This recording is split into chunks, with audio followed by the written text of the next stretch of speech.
And welcome into Off Air with Amy. I'm Amy Wood. I'm so glad you're with us. We're going to talk politics both on the Senate level in South Carolina and on the sheriff's office race out of Spartanburg County. Plus, I've got this creator with 500,000 plus followers who's an historian who is so compelling. You're going to want to meet Anthony, and he's on the way later on in your moment. First, we want to open up the South Carolina Senate race competition because it's heating up as we speak. The former Lieutenant Governor of South Carolina, André Bauer, has announced he wants to take on Graham, and we have the interview with him as things begin to heat up on the hot mic. Meet the former Lieutenant Governor, who is a familiar face in the world of South Carolina politics. Talk about this decision. You obviously feel that he's vulnerable? I think it's not only he's vulnerable, but it's a bigger picture than that. I feel like that he's forgotten about us, that it's continued Washington failed policies and money all around the world, and he's really not fighting for South Carolinians anymore. And I just feel like South Carolinians want a choice, and they want a senator that actually goes to Washington and fights for them. And Lindsey forgot about that long ago. Quite frankly, he spends a whole lot more time traveling around the world on the taxpayer dime than he spends in South Carolina. And so the people I talk to, they're ready for a change. It's been 3+ decades. If you can't fix Washington in 30+ years, I mean, our taxes hadn't gone down. We sure hadn't reduced the deficit. It was 4.9 trillion when he took office, now 37 trillion. And we still don't have the border fixed. And so I don't know how much more motivation you need. I've got 4 children that we homeschool. And so it's important to me about what the future of our country looks like. And I don't feel like we're being represented from that Senate seat right now, Amy. Let me ask you this. Senator Graham has the Trump endorsement, which is the crown jewel of the race in terms of the endorsement piece. How do you handle that challenge? Well, when the president announced that he was running for president, right before he announced, he said, "Ladies and gentlemen, I'd like to introduce you to a friend of mine, former Lieutenant Governor André Bauer. I think he could run for anything and win." He didn't say it once, Amy. He said it twice. He also nominated me to be a U.S. ambassador. And the last time I saw the president, he looked at me and said, "What you going to run for?" And I said, "I don't know, Mr. President." And he looked at my wife and said, "He needs to run for something." That was at the Charlotte race, just a little ways from here. He told me that when we were watching the race together. And and lastly, I'd say, ask the people what they want. I spoke at the Trump rally in Pickens to a very warm crowd. Lindsey Graham spoke in Pickens to a crowd of 75,000 MAGAs booing him off stage from right in his backyard. So I would ask you, who really has the Trump endorsement? Lindsey's learned the Trump talking points, but he doesn't act that way. He doesn't vote MAGA. I was there in 2016 when the president kicked his campaign off. Matter of fact, Lindsey was running against him at that time and called him a xenophobe, a homophobe, called him the ass. What else can I have to refrain some of the things. He's the one, don't forget, on January 6th, he took the floor of the United States Senate and said, "I'm done with Trump." And he also wanted to invoke the 25th Amendment so the president couldn't run again. So I don't know how much more convincing he could try to do with people of South Carolina, but they've been fooled a couple times, but they figured out the real Lindsey Graham, and he's not conservative, and he's darn sure not MAGA.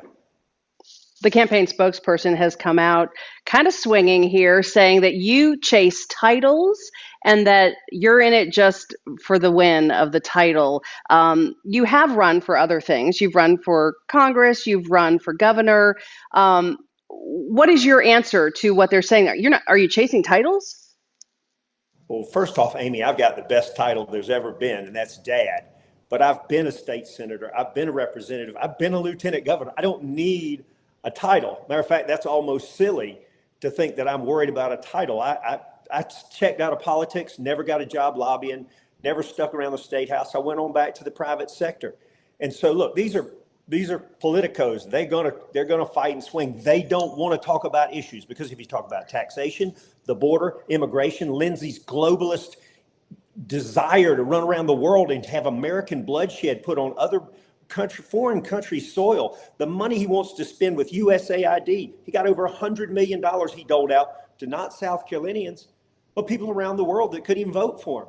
So Lindsey Graham doesn't have priorities here. So they're going to come out swinging with everything except a contrast in real conservatism where for 8 years as lieutenant governor, I blocked every single tax increase proposed in the South Carolina Senate. For 8 years as the presiding officer, I never didn't rule one out of order. And so that's true conservatism. But if you travel around the world with a piggy bank to give money out on the taxpayer dime, look, he and Senator Menendez went to Paris together 2 years ago. They traveled all over Europe on your dime.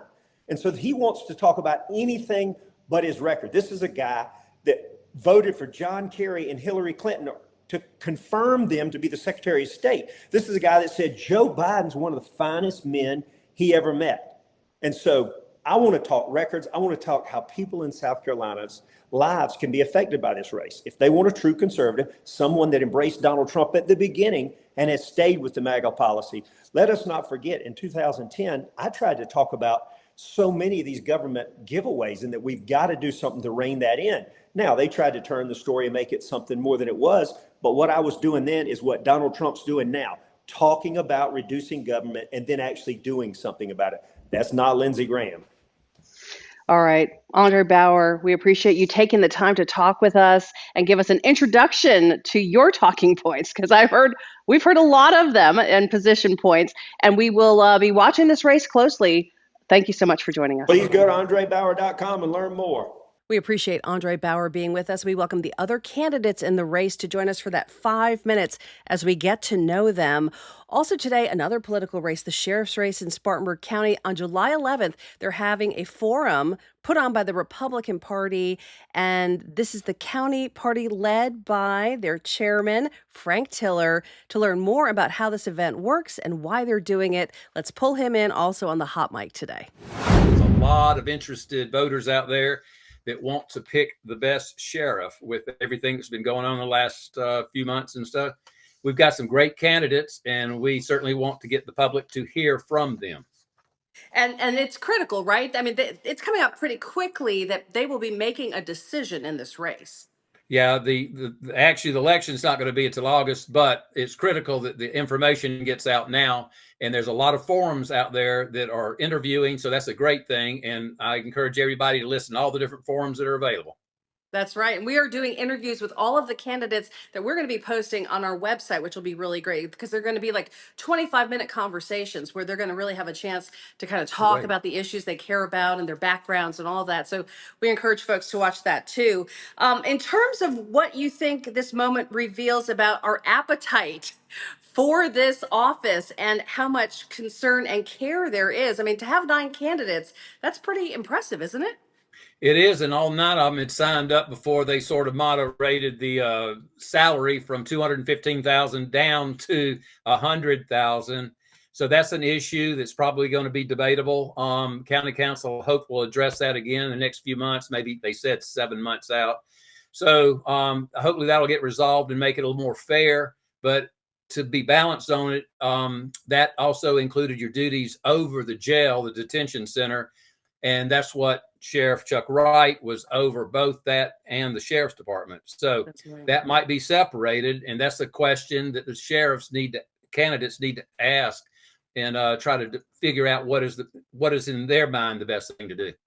And when it comes to keeping this, civil and not any kind of political brawl, how are you structuring the forum so that everybody can hear information without a lot of brouhaha? That's exactly why it's not a debate.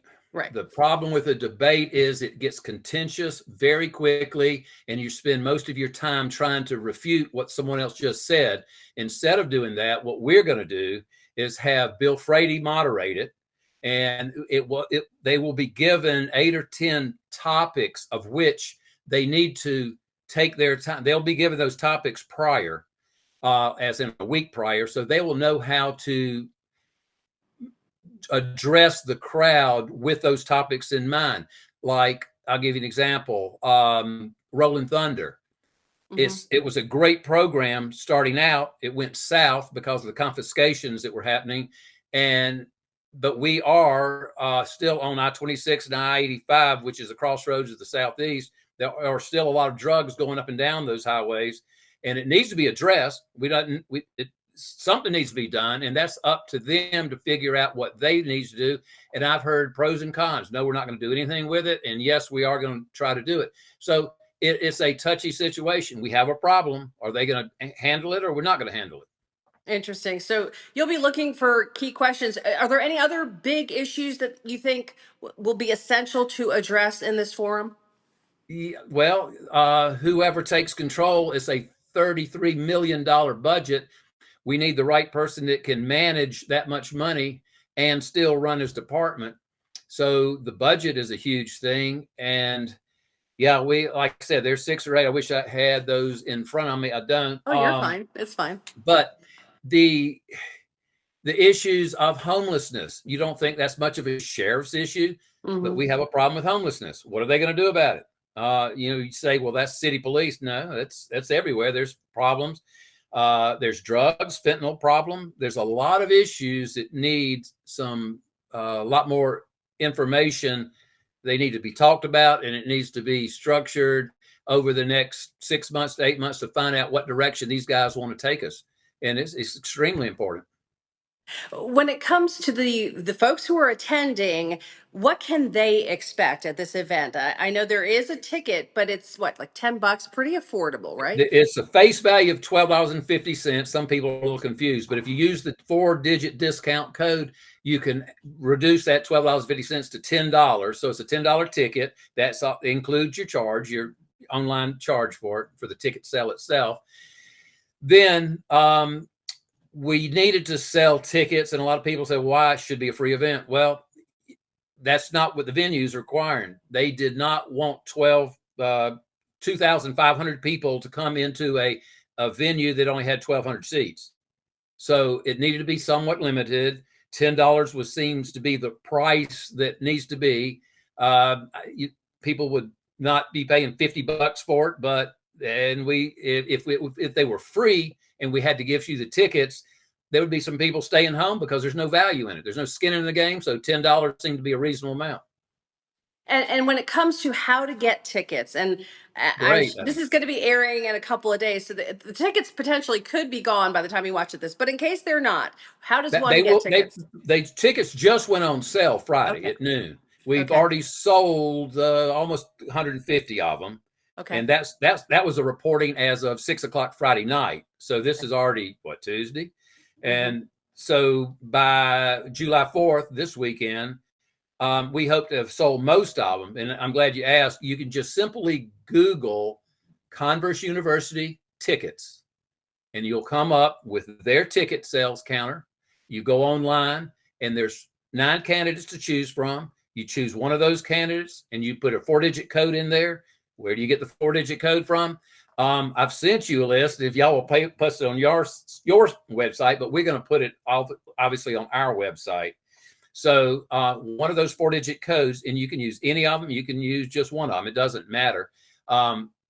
We're just using that to sort of allocate the different seating of 1,200 people. We didn't want one candidate coming there and buying all the tickets up. So we allocated 100 each. If they don't sell them between now and Friday, then all the tickets will become available to anyone who wants to buy them. So we're trying to be fair and honest to everybody that wants to come into the venue. So that's really good to know. So you're giving everybody an allotment, an equal amount of tickets, so they can kind of bring their crowd if they would like. That's right. Yeah, we want their crowd. And then people say, well, that's just bringing all the people that, well, there's 8, 9 candidates. So 8 of those are potential people that might want to switch. I mean, we don't know, but we're trying to give them enough information. And I think by giving them the topics that people are talking about, they're going to want to listen intently. And our program that we're going to hand out to everybody will have those topics. It will have all the candidates on one side, and they get to look, the people out in the audience can look and see if did they talk about Rolling Thunder or they did not talk about Rolling Thunder. And they can use that as a checklist as they go through listening to these people talk. But we're trying to not interrupt them talking. They're not having to defend themselves of what someone else just said, and use all their time to be very specific and get that information out from the candidates themselves, and then they can write it down and take it home with them.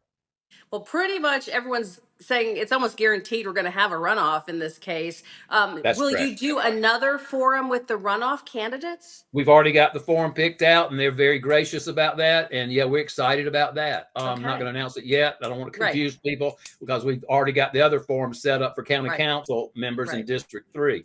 So too many things going on. We're trying to focus on this one. In a couple of days, we're going to focus on county council one, and then we'll focus on probably the runoffs in both of those elections. All right. Well, 7 News will be following it closely.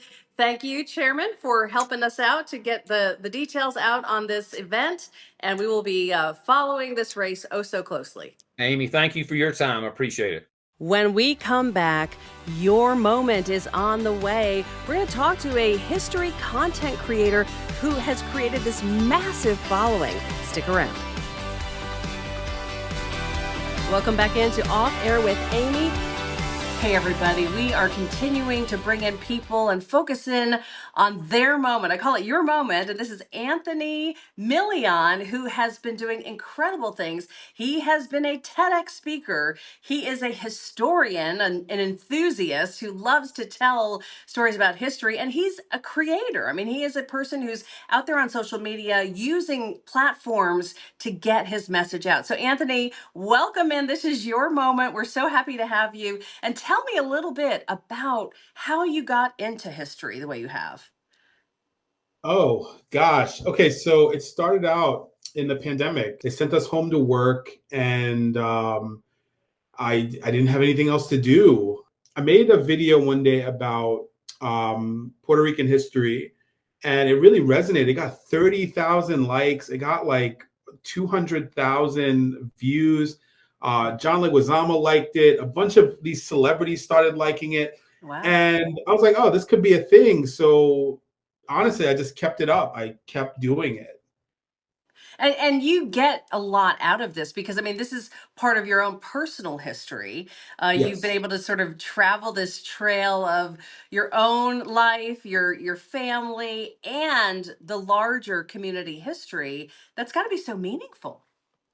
It has been. I mean, it's been amazing, to be honest with you. Like, I do have Puerto Rican ancestry. Seeing like people that I have known as a child, or not known, but like music and things like that I've listened to, seeing those people or their kids like liking my stuff has been amazing. I've had the opportunity several times to go to Puerto Rico and to like visit family, reconnect with family, especially after my father passed away, going there and reconnecting with family. It's really helped me reconnect with my roots. And doing something on social media, people don't really take it serious sometimes, but it's really helped just my overall existence. So when I started making them and I saw that they resonated with people, and I saw that there was a space available for the kind of history that I wanted to talk about,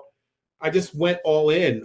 Really, it was just a matter of me picking up my phone and pressing record, and then learning the functionality and stuff like that. But advice that I would give to anyone is like, just be intentional, be authentic. Like, Be social yourself. media is one of these places where people are going to tell if you're not really serious about what you're talking about, or if you're trying to put on a show or an act. People like that, the thing about a show is that it comes to an end after a while. Right. So, just be your authentic self and talk about the one thing a friend of mine told me is that there are 500 million people on TikTok. And like, you go to whatever different apps, there are hundreds of millions of people on all of these different apps. Like, whatever you talk about, there is an audience for it. I listened to a podcast the other day about refrigeration. It was about the history of refrigeration in America.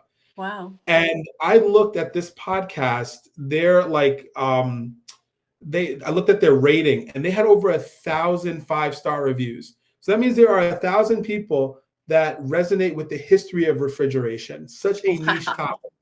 So, I mean, really, there's something for everyone. There's something for everyone, literally. So don't think that, oh, who's gonna listen to that, or no, there's somebody there for it. So when it comes to the stories you've told, Mhm. and not stories, I mean the history you've told, do you have a favorite? I know one of my favorites that I happened to just see recently because I think you have it pinned is the Head Start person. The inspiration for Head Start came from Puerto Rico. I mean, I didn't know that. I mean, just Yeah. what is your favorite? My favorite is I have so many, to be honest with you. One of my favorite ones is Marion Stokes. She like she was an early investor in Apple. Oh, And anyway, she used her money, like I think she used her dividends to buy a bunch of VCRs, and she recorded everything on TV. Like she'd go out to dinner to eat with her husband and her family, and she'd be like, "Okay, I know that the tape is going to stop recording at this time. We need to be back home to switch out the tapes." Anyway, she ended up recording thousands, if not millions of hours of television.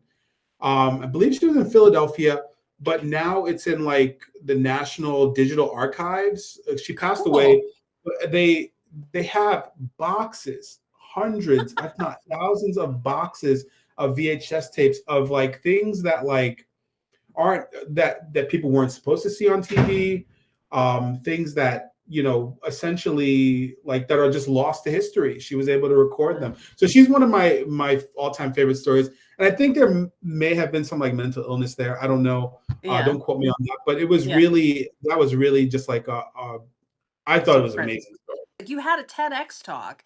That was Mhm. I'm sure, a big goal, like, right? I mean, it's like one of those dreamy things. Like, could I ever give a TED talk? This would be so cool. Right. How was that for you? And then what are you dreaming of next? Yeah. So the TEDx talk came out of nowhere. Yeah. It was, what is it, 5 months after my dad passed away. Wow. And I had just got back from Puerto Rico, and a friend of mine emailed me. No, he didn't email me. He called me, and he was like, "Would you be interested in?" It was Knox White, the mayor's The son. mayor. He called me, and he was like, "Would you be interested in giving a TED talk?" And I was like, "Well, what would I give a TED talk about?" And so he's like, "Just come up with a topic." So he's like, "They really like you." And so I have always wanted to give a TEDx talk, but I never knew how to go about it. I Right. know they have like a form online, but I never knew. So I came up with the intersection of, it was really niche. It was like the intersection of Puerto Ricans in African American life. And so basically, I found a bunch of these Puerto Rican icons and how, when they were here in the United States, the mainland United States, as they say, they were living amongst and doing things and shaping African American life, while also helping the island as well. So Right. it was a really cool TED talk. It was very niche. I don't know how much it resonated with people in South Carolina, but I was happy to give it because it's something that I'm passionate about. Absolutely. So next, what do you dream of? What are some of the things you hope for down the road as you continue this content Ooh, creation journey? honestly, I would really love some sort of TV show or like podcast. I did audition a couple of, like last year. I did audition for a specific TV show that was with a public broadcaster, and Okay. it was a really cool subject because it was like, again, right after my dad died, and it was about tantalography, the science of death. Oh, wow. And it was really cool, and but I didn't get it. But Oh, I didn't get it, but it was a cool opportunity to audition. It was a video yeah. audition. It was a whole new experience, but that's kind of like where I'm leaning to next, and what I'd love to do next as far as that goes. So yeah. So you guys follow Anthony. Stay tuned because I feel like TV's in your future. I'm just saying, you're pretty good on TV. Listen, I have good connections with you, so listen, let's make something happen. All right. Anthony, All right. we appreciate it and we wish you the absolute best of luck with all of your Thank work. you. And I'm keep sharing your stories because they are really powerful and you're teaching a lot. Thank you so much, Amy. Thank you for having me on. And so that is a wrap on Off Air with Amy this week. Thank you, Anthony, for being with us and all of our other guests. It really was an interesting ride. And I hope you guys get a chance to check out Anthony online because his work is really interesting and educational. And I think you'll enjoy definitely exploring his Instagram and TikTok and all those things. And I'll see you online during the week. And of course, I'll see you on TV as well. Thanks for watching Off Air with Amy this week.